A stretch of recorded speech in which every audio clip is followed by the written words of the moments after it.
Meet Maddox. He's 4 years old and he loves music and Spider-Man. Check out his shoes. But Maddox has cerebral palsy, which means he can't move from one place to another on his own.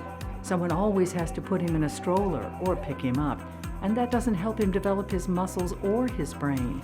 Until this day, he's had no control. It's so neat because somebody who's never been able to move before can now move themselves forward, backward, side to side, and so he has all this self-direction now that he didn't have before. So it's really wonderful.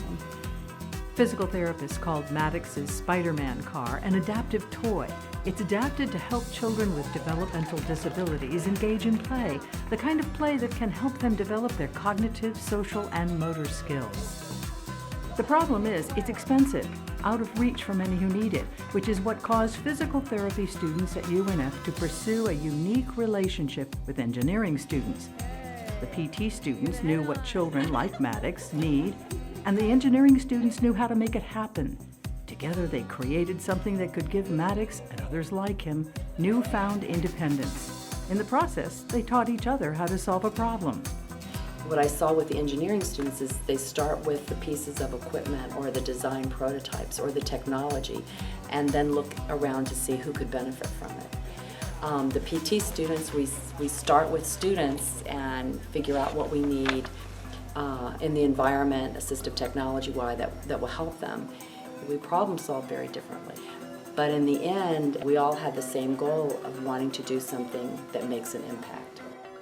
Engineering professor Juana Serras says the payoff is more than just knowing his students demonstrate strong engineering skills. I think for me, is seeing the students and how engaged they are with these community projects, to see how they're learning is something different from what they get in their typical engineering labs.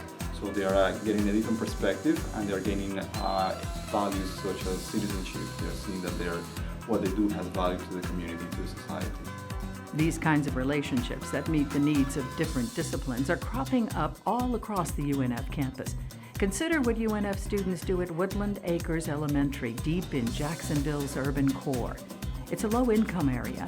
88 to 94% of the children here are eligible for free or reduced lunch.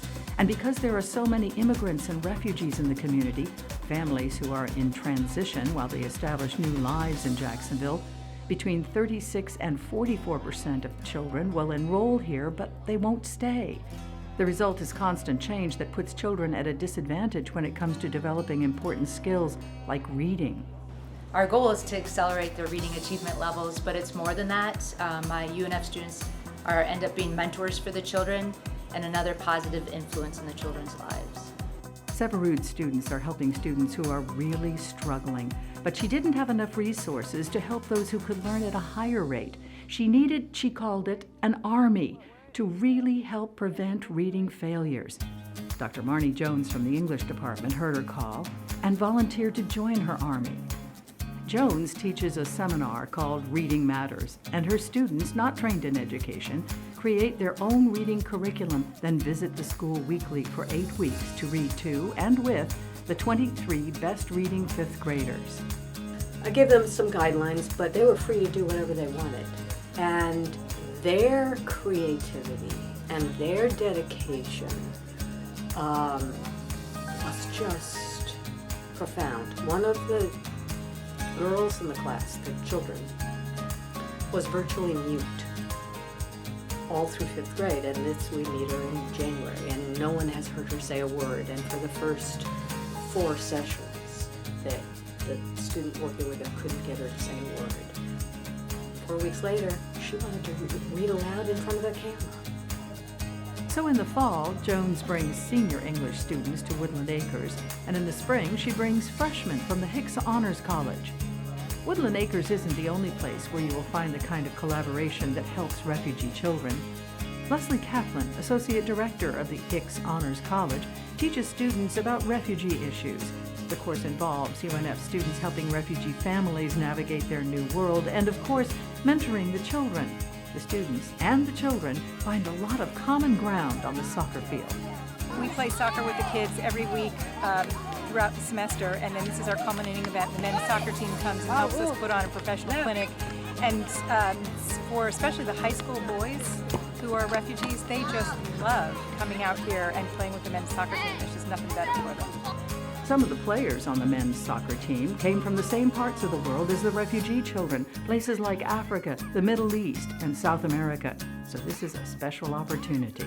They were having just as much fun as the kids were, getting out here organized and see the smiles on their faces.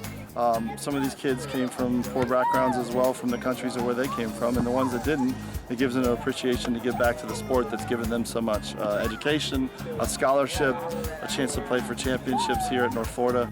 At UNF, the relationships across campus and the collaboration with the community impact students and the First Coast. The result, innovative solutions for real-world need.